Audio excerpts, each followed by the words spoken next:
Bonjour, ça c'est moi. Je m'appelle John Laurie, je suis ingénieur, père de 3 enfants et blogueur.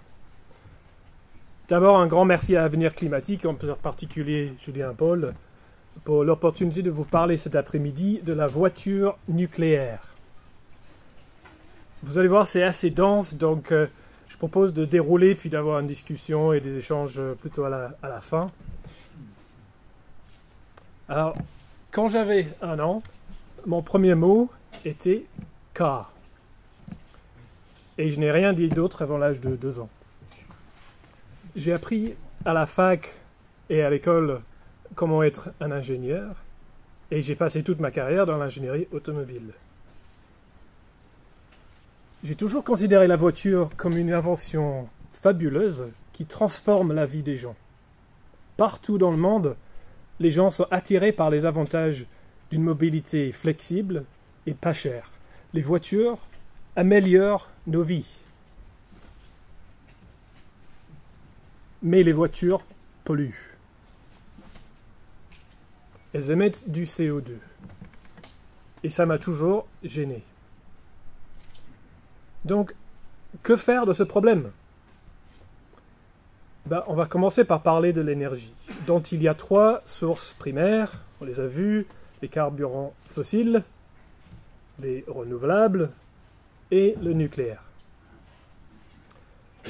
Maintenant, le cahier des charges de l'énergie, qu'est-ce qu'on aimerait que toute énergie qu'on consomme puisse être fiable, bon marché, sûr, durable et propre.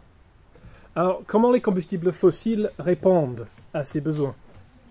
Eux, ils sont fiables, ils sont bon marché, on perçoit que c'est une énergie sûre, mais il y a 13 jours, il y a 8 personnes qui ont trouvé la mort à Rosny-sous-Bois dans une explosion de gaz. On va les épuiser à la vitesse de consommation actuelle, donc ils ne sont certainement pas durables, et ils ne sont absolument pas propres. Avril 2014 était le premier mois dans l'histoire de l'humanité où le niveau moyen de CO2 dans l'atmosphère a dépassé les 400 parties par million. Le niveau augmente de plus en plus rapidement depuis le XVIIIe siècle. Et même si on remonte à 800 000 ans, on voit que le niveau de CO2 a toujours été dans une plage de à peu près 180 à 280 parties par million. Donc 400 ppm, c'est beaucoup. Et ça commence déjà à se ressentir au niveau de notre climat. Donc c'est évident qu'on devrait utiliser moins d'énergie, non? Des négawatts au lieu de plus de mégawatts. Malheureusement, baisser son thermostat d'1 degré aura peu d'impact sur vos émissions de CO2. C'est mieux, mais ce n'est pas bien mieux. Pour vraiment faire une différence, il faudrait être un peu plus radical. Détruire sa vieille maison et la remplacer avec une nouvelle éco-maison économiserait un peu. Vendre la voiture, toujours prendre le vélo ou le train. Ne plus jamais prendre l'avion serait pas mal aussi, surtout pour les vols long courrier. Mais ça s'appelle des choix de style de vie. Et la vérité, c'est qu'on n'est pas prêt à abandonner nos styles de vie prospères. Si on prend toute l'énergie qu'on utilise et on fait des choix difficiles et on investit un peu d'argent, on pourrait tous économiser quelques 10 à 15% de notre consommation d'énergie.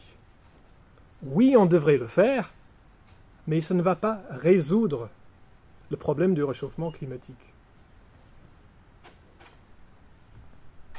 Alors, les renouvelables. Ici, on a l'éolien, le solaire et l'hydroélectrique, mais aussi la biomasse, la géothermie, les marées, les vagues, etc.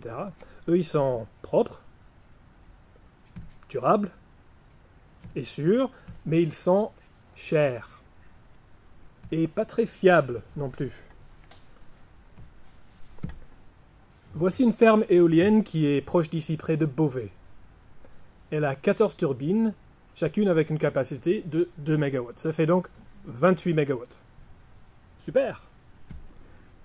Mais en fait, le vent ne souffle pas tout le temps. Son facteur de capacité est seulement 29%. Donc la puissance moyenne est seulement 8 MW. Et voici une image d'une ferme solaire. Elle a été prise la nuit.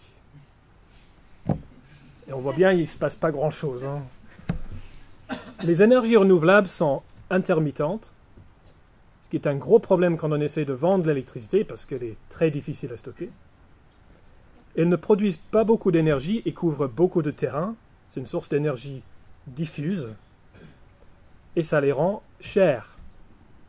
Sans de lourdes subventions payées de vos impôts, on n'aurait pas beaucoup d'éoliens ni de panneaux solaires. Donc, si on arrive à produire 10 à 15% de notre énergie à partir de renouvelables, ce sera un accomplissement technique et économique énorme. Qu'on soit bien d'accord, les renouvelables sont super pour le CO2. Et on devrait faire autant qu'on peut se permettre. Je ne suis en aucun cas anti-renouvelable, mais je suis très pro-arithmétique. Mais ça nous laisse avec un sandwich de l'énergie entre les négawatts et les renouvelables. Et il y a beaucoup de viande dans ce sandwich. Pour résoudre le problème, pour atteindre zéro émission, d'où viendront les 70% qui restent? Alors, quand Renault et Nissan ont annoncé qu'ils allaient faire des voitures électriques, moi j'étais ravi. Je me suis dit, enfin des voitures, zéro émission. Et après on commence à réfléchir, on dit, attends, d'où vient l'électricité? Comment les voitures électriques se situent si on considère leur émission du puits à la roue? Et la réponse, c'est que là où tu charges ta voiture électrique, fait une différence énorme. Le club automobile allemand ADAC a mesuré une Renault Zoé en octobre 2013. Ils ont trouvé qu'en utilisant le même cycle mixte que pour une voiture thermique, elle a consommé en moyenne 19,7 kWh par 100 km. Ce que j'ai fait ici, c'est de convertir ça en grammes de CO2 par kilomètre pour les pays européens avec des données de l'Agence internationale de l'énergie. J'ai pris en compte l'électricité pour charger la voiture et les pertes réseau entre la centrale et la prise électrique, mais pas les émissions de CO2 de fabrication de la voiture. Donc certains diraient que ces barres-là devraient être un peu plus hautes. Mais ce qu'on voit surtout, c'est qu'il y a des différences énormes en fonction de quel pays tu habites. Si on rajoute une voiture avec un moteur diesel assez efficace, parfois la Zoé est beaucoup mieux, parfois c'est kiff-kiff, et parfois c'est bien pire. Alors regardons 4 de ces pays d'un peu plus près. En Pologne, 87% de leur électricité vient du charbon. Et 9 de leurs voitures électriques sur 10 sont alimentées par des carburants fossiles. Le charbon est bon marché, il est abondant et il est vraiment, vraiment sale. Si tu conduis une Zoé en Pologne, tes émissions sont 164 grammes de CO2 par kilomètre. Voici comment fonctionnent les voitures électriques en Pologne.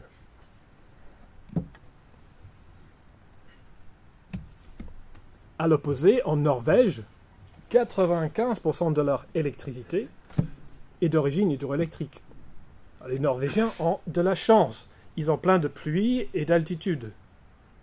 En Norvège, notre Zoé émet juste 2,8 grammes de CO2 par kilomètre. Clairement, conduire une voiture électrique en Norvège est une très bonne idée. Les Allemands ont un gros mélange pour la génération de leur électricité. 45% de charbon, 14% de gaz, 1% de pétrole, ça fait 60% de combustible fossile. Et donc notre Zoé allemand va pousser 98 grammes de CO2 dans l'atmosphère par kilomètre. Sensiblement pareil que le diesel. ils ont un petit peu de hydroélectrique et ils ont investi massivement dans les renouvelables, 18% de l'électricité. Alors, les données ici sont pour 2011, l'année de Fukushima, et l'Allemagne a commencé à fermer ses réacteurs nucléaires. Donc la partie jaune, là, a commencé à diminuer. Et ils ont l'ambition de la faire disparaître. Mais ils ne l'ont pas encore fait, parce qu'il faut la remplacer avec quelque chose. Ils vont construire un peu plus de renouvelables, mais la plupart de cette énergie viendra du charbon. Le World Resources Institute a recensé les centrales à charbon qui sont planifiées ou en construction. L'Allemagne en construit 10 pour une capacité de 12 gigawatts, les Américains 36, la Russie 48, la Chine construit 363 centrales à charbon et l'Inde en construit 455. Bonne nouvelle pour des milliards de personnes. Leur prospérité est très dépendante de l'énergie. Pour le chauffage et le refroidissement, le traitement de l'eau, la médecine, le transport, les communications, l'industrie, toutes ces choses dépendent de l'énergie électrique. Les gens dans les pays en développement veulent cette prospérité, mais ils ne peuvent pas se payer des solutions chères, diffuses et intermittentes comme les renouvelables. Donc ils brûlent du charbon. Très, très mauvaise nouvelle pour l'environnement.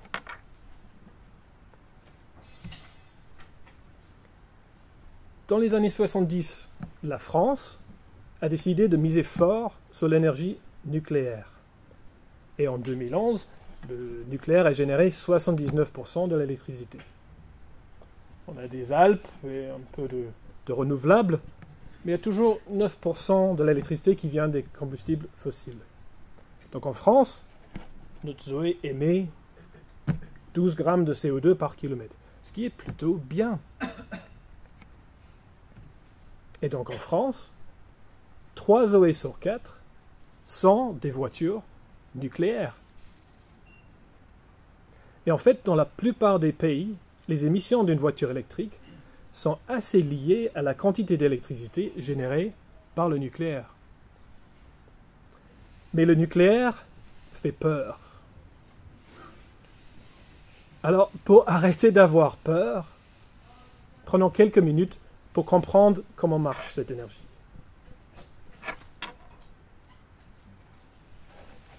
L'univers est composé d'atomes, dont le noyau contient des protons avec une charge positive. Pour les empêcher de se répulser, on a une sorte de colle nucléaire qui sont les neutrons. Alors, si on a un élément avec 92 protons, on appelle ça uranium. Et l'uranium existe dans la nature avec 2 isotopes qui sont mélangés ensemble. L'uranium 235 est fissile, il peut se séparer en deux et libérer de l'énergie. Quand on met ensemble plein de ces atomes fissiles, on atteint une masse critique et il commence à fissionner. Le problème, c'est qu'il n'y a que 0,7% de l'uranium naturel qui est fissile, donc pas assez pour démarrer la réaction. Et donc il faut l'enrichir. Donc on va aller creuser une mine comme celle-ci, et on va extraire du minerai d'uranium et le broyer pour extraire son oxyde. On transporte dans une usine comme celle-ci, où ils utilisent des centrifuges pour augmenter progressivement la quantité d'uranium 235 dans l'uranium.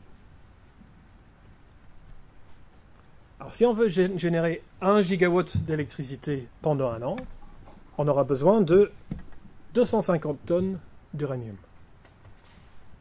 Après l'enrichissement, on a 35 tonnes d'uranium enrichi, mais aussi 215 tonnes d'uranium appauvri, qui est juste stocké en tant que déchet nucléaire.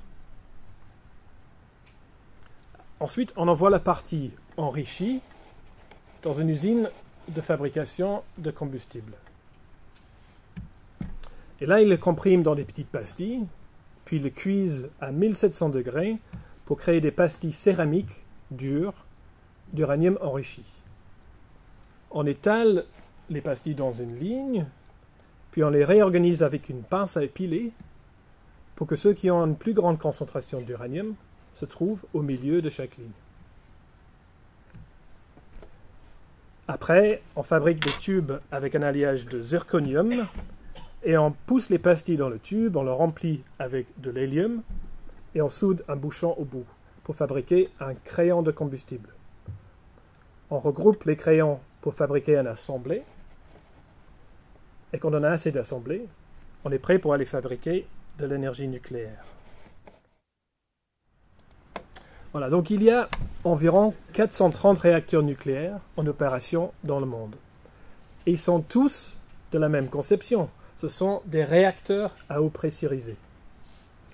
Le réacteur est situé dans un énorme bâtiment en béton et l'énergie vient des assemblées de combustible qui sont les trucs rouges juste en bas là. Donc faisons un zoom pour regarder ce qui se passe. Voici un atome d'uranium-235. Il est impacté par un neutron et il se sépare en deux fragments qui s'appellent des produits de fission. On obtient aussi 2 ou 3 neutrons qui impactent d'autres atomes d'uranium, ce qui fait une réaction en chaîne qui produit une quantité phénoménale de chaleur dans les assemblées de combustible. Alors, pour éviter que la réaction ne s'emballe, on a des barres de contrôle qui absorbent les neutrons. Quand on les descend, la réaction ralentit. Quand on les remonte, le réacteur génère plus de puissance. Alors pour sortir la chaleur, on fait circuler de l'eau autour des crayons, puis on l'envoie à un échangeur de chaleur. Un deuxième circuit d'eau est transformé en vapeur et envoyé vers une turbine. La vapeur fait tourner la turbine, puis elle est reconvertie en eau liquide pour être renvoyée vers le générateur de vapeur.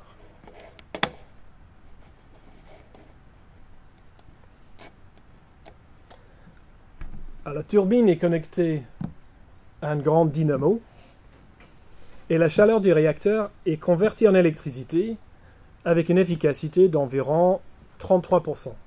Donc pour 3 gigawatts d'énergie thermique, on obtient 1 gigawatt d'électricité qui passe dans les lignes du réseau de distribution.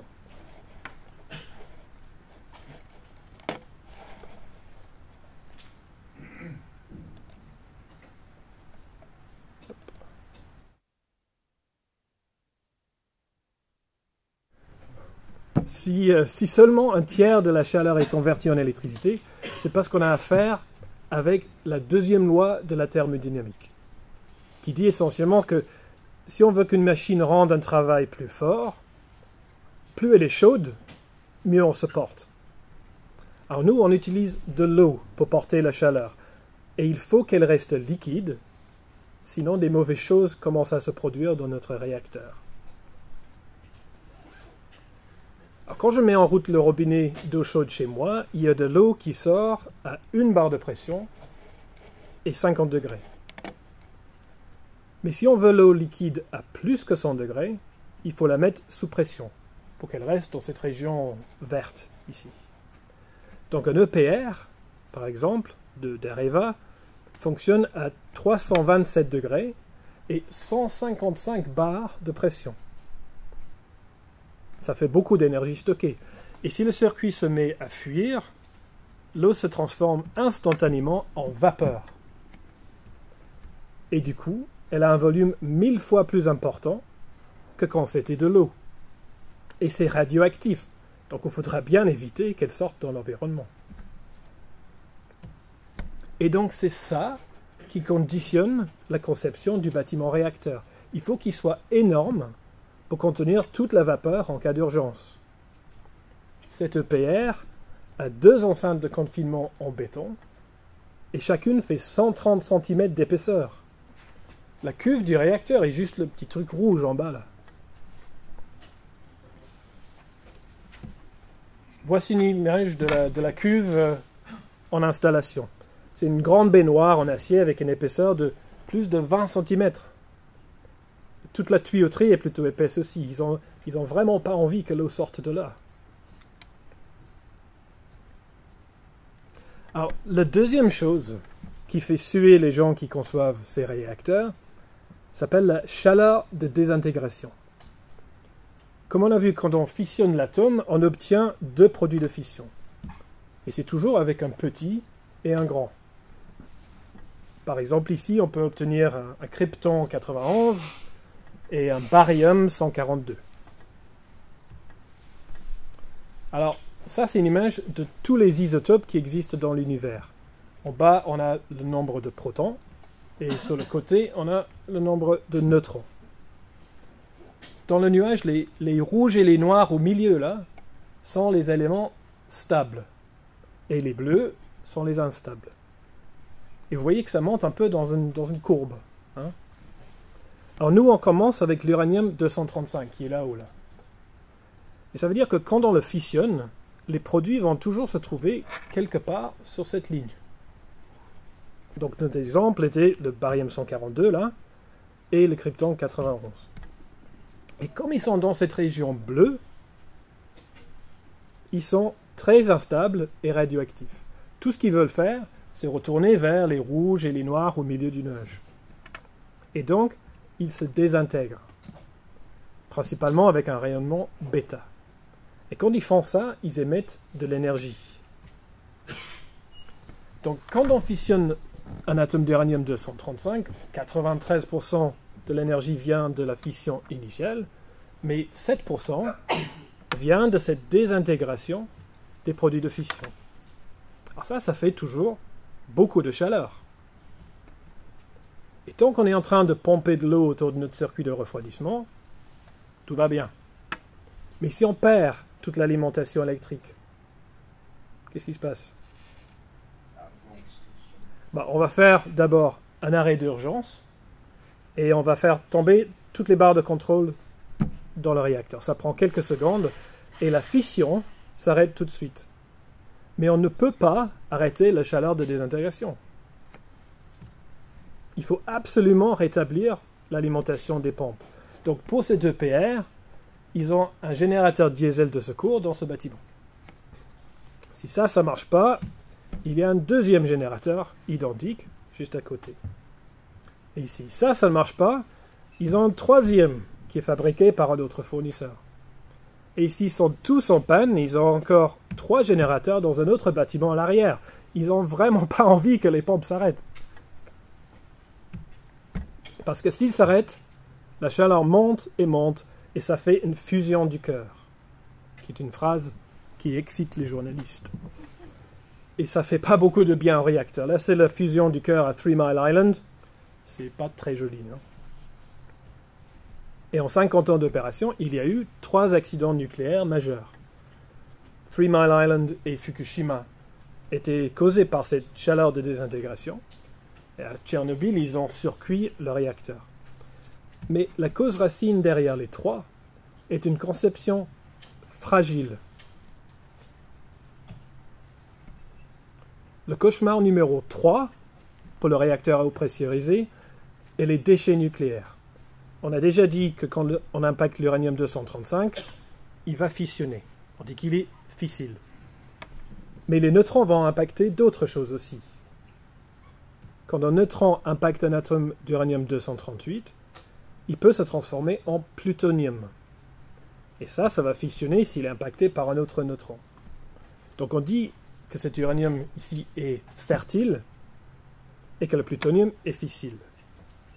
Et en fait, un tiers de la puissance d'un réacteur vient de la fission du plutonium. Mais parfois, le plutonium ne fissionne pas. Parfois, il absorbe le neutron et il se transforme en autre chose. Et ça, c'est les soi-disant transuraniens. Les éléments qui sont plus lourds que l'uranium, qui s'accumulent dans les pastilles de combustible solide.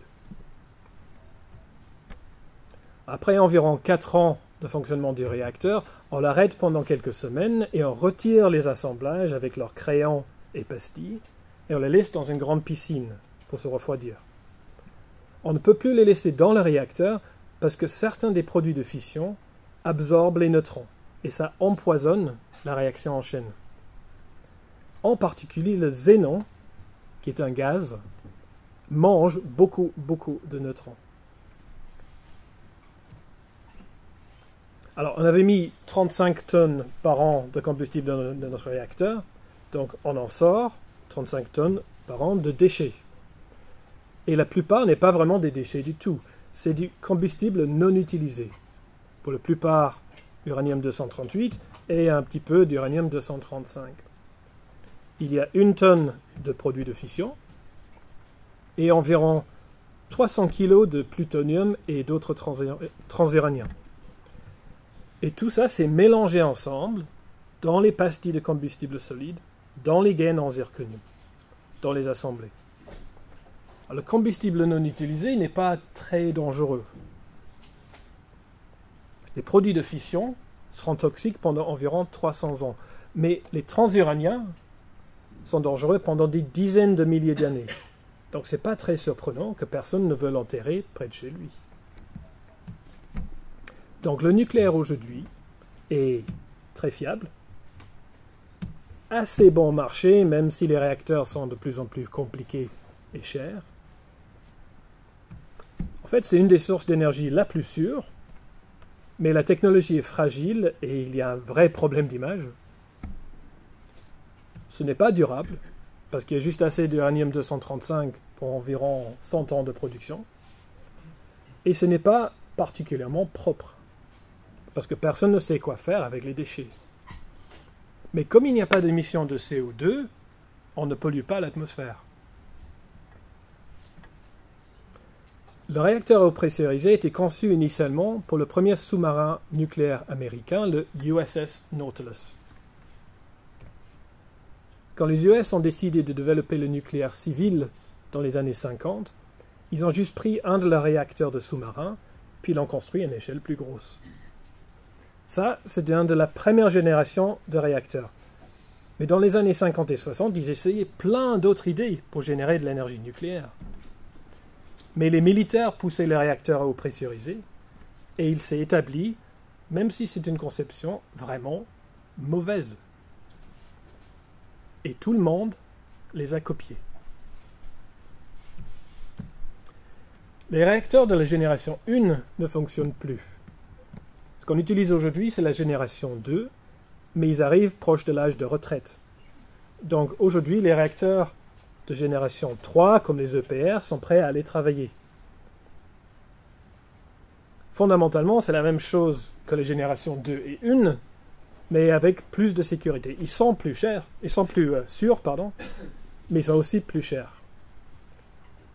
Donc aujourd'hui, le monde est verrouillé sur une seule technologie. Mais il y a des centaines de façons de faire de l'énergie nucléaire. Je veux vous parler d'une autre façon. Une des idées de la génération 4. Et tout ce qu'on va faire, c'est de changer une chose. On va changer le combustible d'un solide à un liquide. Au lieu de fabriquer des petites pastilles, on va laisser la chimie faire le travail. Alors, quel liquide? Bon, on voudrait bien que ce soit quelque chose qui est chimiquement et physiquement stable, qui est un liquide à des températures élevées, et dans lequel on peut dissoudre notre uranium. Et il y a un type de substance qui répond bien à ces besoins, les sels fondus. Votre sel de table est du chlorure de sodium. Mais il y a plein d'autres sels. Chimiquement, ils sont extrêmement stables et certains sont bien adaptés pour une utilisation dans un réacteur nucléaire. Comme le fluorure de lithium et le fluorure de beryllium. Quand on combine ces deux, on obtient un mélange qu'on appelle du FLiBe. À température ambiante, ils forment des cristaux solides, mais ils fondent en liquide clair quand on le chauffe à environ 400 degrés. Ce mélange-là bout à plus de 1400 degrés. Donc on a une plage énorme de température liquide avec laquelle travailler. Et on a fait la fusion du cœur avant de le mettre dans le réacteur. Donc c'est impossible d'en avoir quand il fonctionne parce que c'est déjà fondu. Le concept du réacteur est tout simple, c'est une grosse marmite remplie de cette soupe de sel fondu, avec une pompe et un échangeur. La pompe fait circuler le combustible liquide rapidement en permanence entre le cœur et l'échangeur, et ça fonctionne à pression atmosphérique. Donc toute la plomberie est beaucoup plus simple et, de façon importante, moins chère. Et il n'y a pas besoin de barre de contrôle non plus. Au-dessus du cœur, il y a une sorte de trop-plein. Et quand la réaction démarre dans le cœur, ça fait monter la température et le liquide se dilate. Donc avec moins de masse de sel dans le cœur, la réaction ralentit. Quand la température diminue, le liquide se contracte et le niveau dans le trop-plein descend. Donc maintenant, il y a plus de masse de sel dans le cœur et la réaction commence à accélérer. Donc on a un fort mécanisme de contre-réaction et il va très rapidement trouver une température d'opération autour de 700 degrés et il reste là.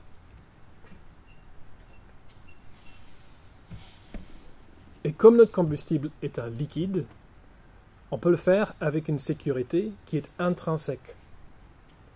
En opération normale, il y a un bouchon juste en dessous du cœur avec du sel gelé dedans. Et on le maintient gelé en soufflant de l'air frais dessus. Donc si soudainement on perd toute l'alimentation électrique dans la centrale, la soufflerie s'arrête, le bouchon fond, et le sel fondu s'écoule dans un réservoir de vidange qui est conçu pour évacuer la chaleur passivement. Et comme on a enlevé le sel du cœur, on a changé sa forme, sa géométrie. Donc une réaction en chaîne devient impossible. Alors il faut toujours mettre une grosse enceinte de confinement autour, parce qu'il y a un niveau fort de rayonnement, évidemment. Mais ça n'a rien à voir avec les énormes bâtiments autour des réacteurs actuels, parce qu'on est à pression atmosphérique. Alors pour le traitement des déchets, il y a une autre astuce. J'ai dit tout à l'heure que certains des produits de fission sont des gaz.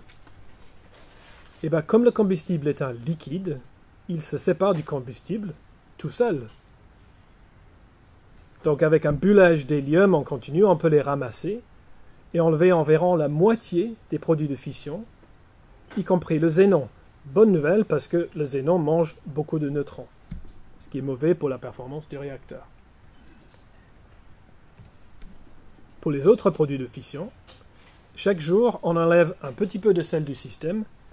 Et dans ce 40 litres, il y a le sel porteur, mais il y a aussi nos méchants transuraniens là, qu'on ne veut pas.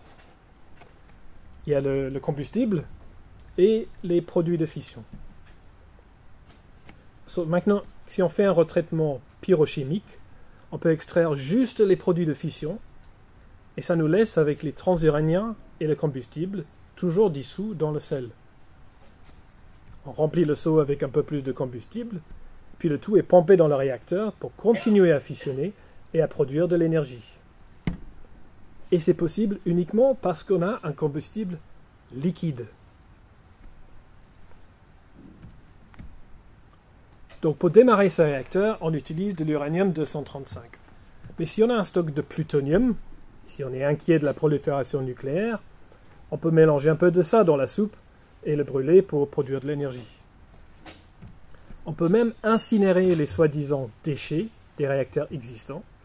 Donc on a enfin une réponse au problème des déchets des réacteurs de génération 2 et 3.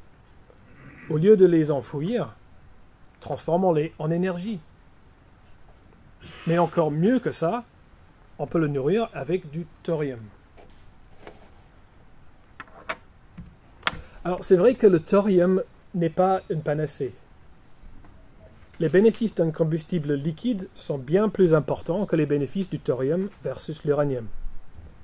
Mais c'est vrai aussi que le meilleur réacteur à sel fondu qu'on peut imaginer serait bien alimenté par du thorium. Comme l'uranium-238, le thorium est un combustible nucléaire fertile. Quand il est impacté par un neutron, il peut se transformer en uranium-233. Et quand ça, c'est impacté par un autre neutron, il fissionne. Le thorium est 3 à 4 fois plus abondant dans la croûte terrestre que l'uranium. Quand on l'utilise dans un combustible liquide, on peut extraire toute son énergie, comparé à seulement 0,5% de l'énergie extraite de l'uranium dans un réacteur à eau pressurisée. Et ça veut dire moins d'exploitation minière et beaucoup moins de déchets. Pour produire notre gigawatt-année d'électricité, on a besoin de juste 1 tonne de thorium. Le réacteur va la transformer en 1 tonne de produit de fission. Et on va stocker ça sur la surface pendant 10 ans. Et dans ce temps, 83% de la masse va se désintégrer dans des éléments stables. Et la plupart de la chaleur de désintégration est partie. Puis on va enterrer le reste. Et après 300 ans, il a un niveau de radioactivité qui est moins élevé que le niveau de fond de la Terre. Et on a fait filtrer presque tout le plutonium. Donc on va enterrer une quantité infime, environ 100 grammes.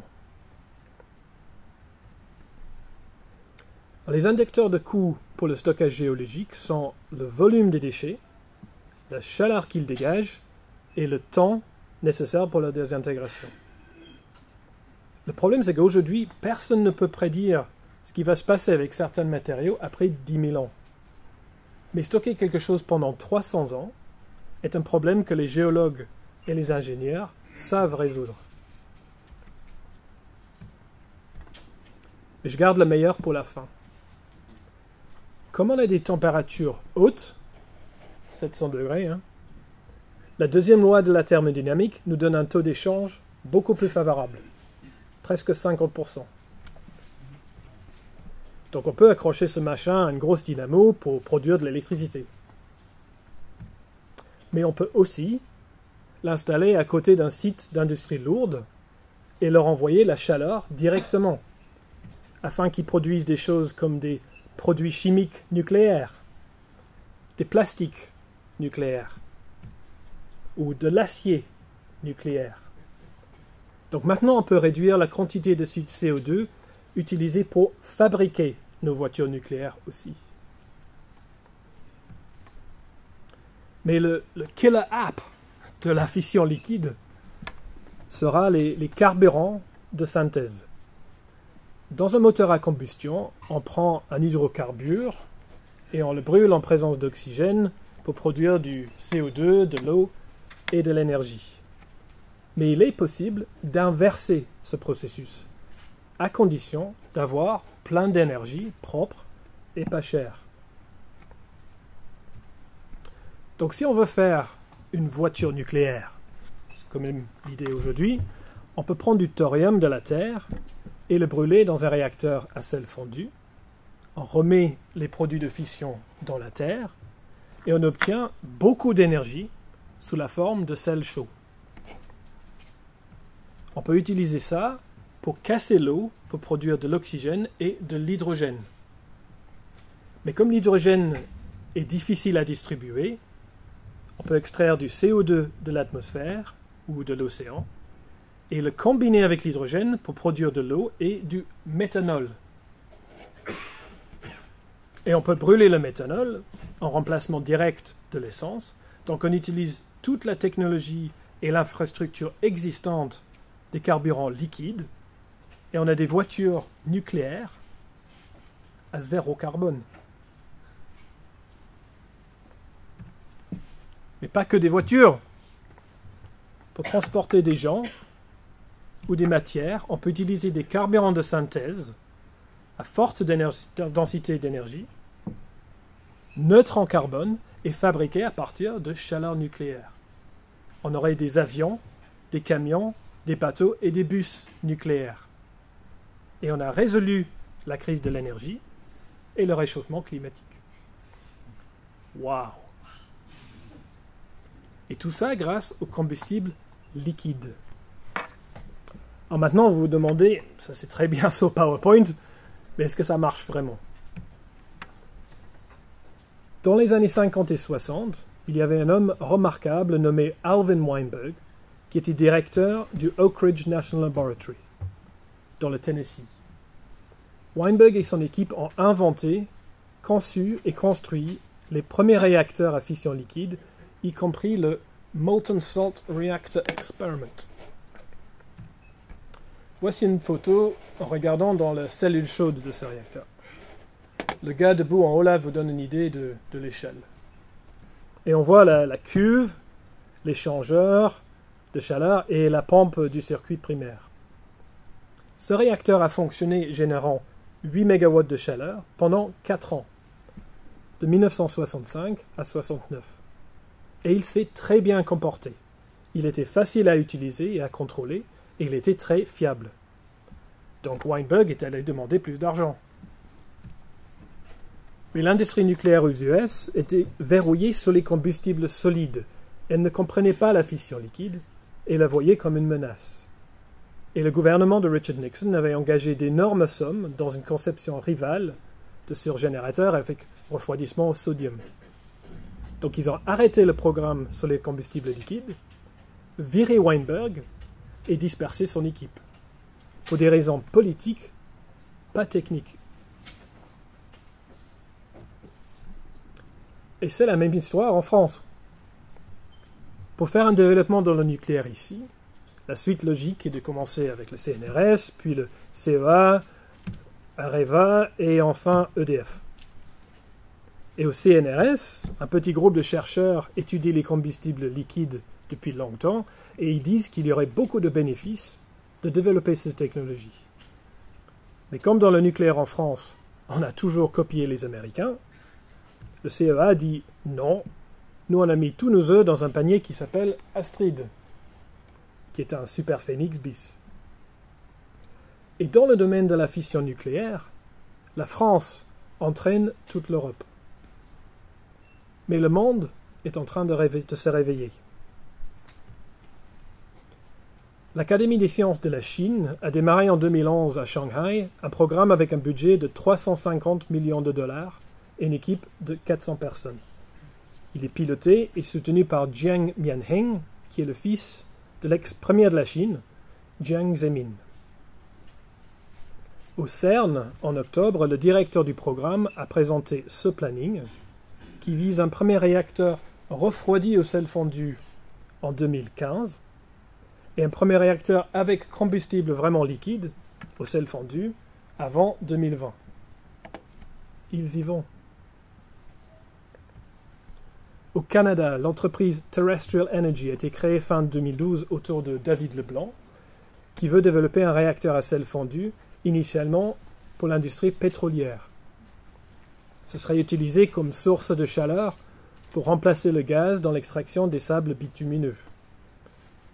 Ils ont annoncé en mars qu'ils ont terminé leur premier tour de financement. Ils y vont. Donc, au XXIe siècle, je pense que quelqu'un, quelque part, va aller construire une de ces machines. Et quand ils le feront, je pense que ça marchera très bien, tout comme celui de Weinberg en 1965. La fission liquide peut fournir une énergie qui est fiable, moins chère que le charbon, intrinsèquement sûre, durable et propre. Elle coche toutes les cases. On peut imaginer la construction de ces réacteurs en usine, une nouvelle industrie de plusieurs dizaines de milliards d'euros, avec des dizaines de milliers d'emplois, une sorte de Airbus de l'énergie, si on veut. C'est une technologie de rupture, qui a le potentiel de faire une grande contribution à la résolution du problème du réchauffement climatique.